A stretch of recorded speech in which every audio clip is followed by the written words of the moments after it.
नमस्कार. Crystal clear न्यूजमध्ये आपलं सगळ्यांचं स्वागत आहे.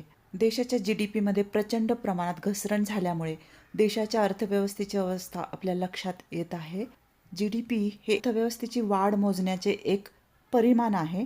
विरोधी पक्षनेता राहुल गांधी यांनी याबाबत चिंता व्यक्त केली असून काही गोष्टींमध्ये सुधारणेची खूप गरज आहे असं त्यांचं म्हणणं आहे.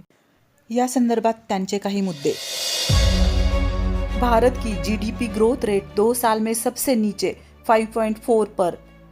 बात साफ है, भारतीय अर्थव्यवस्था तब तक तरक्की नहीं कर सकती जब तक इसका फायदा सिर्फ गिने चुने अरबपतियों को मिल रहा हो और किसान, मजदूर, मध्यम वर्ग और गरीब तरह तरह की आर्थिक समस्याओं से जूझ रहे हो. इन तथ्यों पर एक नज़र डालिए, देखिए स्थिति कितनी चिंताजनक है. खुदरा महंगाई दर बढ़कर 14 महीने के उच्चतम स्तर पर 6.21% पर पहुंच गई है. पिछले साल अक्टूबर की तुलना में इस वर्ष आलू और प्याज की कीमत लगभग 50% बढ़ गई है. रुपया 84.50 के सबसे निचले स्तर पर पहुंच गया है. बेरोजगारी पहले ही 45 वर्षों का रिकॉर्ड तोड़ चुकी है. पिछले 5 सालों में मजदूरों, कर्मचारी और छोटे व्यापारियों की आमदनी या तो ठहर गई है या काफ़ी कम हो गई है. आमदनी कम होने से मांग में भी कमी आ गई है. 10 लाख से कम कीमत वाले कारों की बिक्री में हिस्सेदारी घटकर 50% से कम हो गई है, जो 2018-19 में 80% तक थी.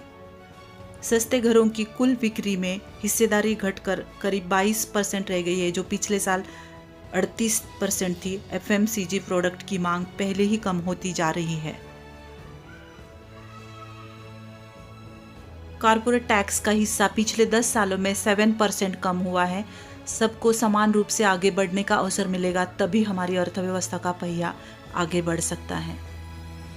नोटबंदी और GST की मार से अर्थव्यवस्था में मैन्युफैक्चरिंग का हिस्सा घटकर 50 वर्षों में सबसे कम सिर्फ 13% रह गया है. ऐसे में नई नौकरियों के अवसर कैसे बनेंगे?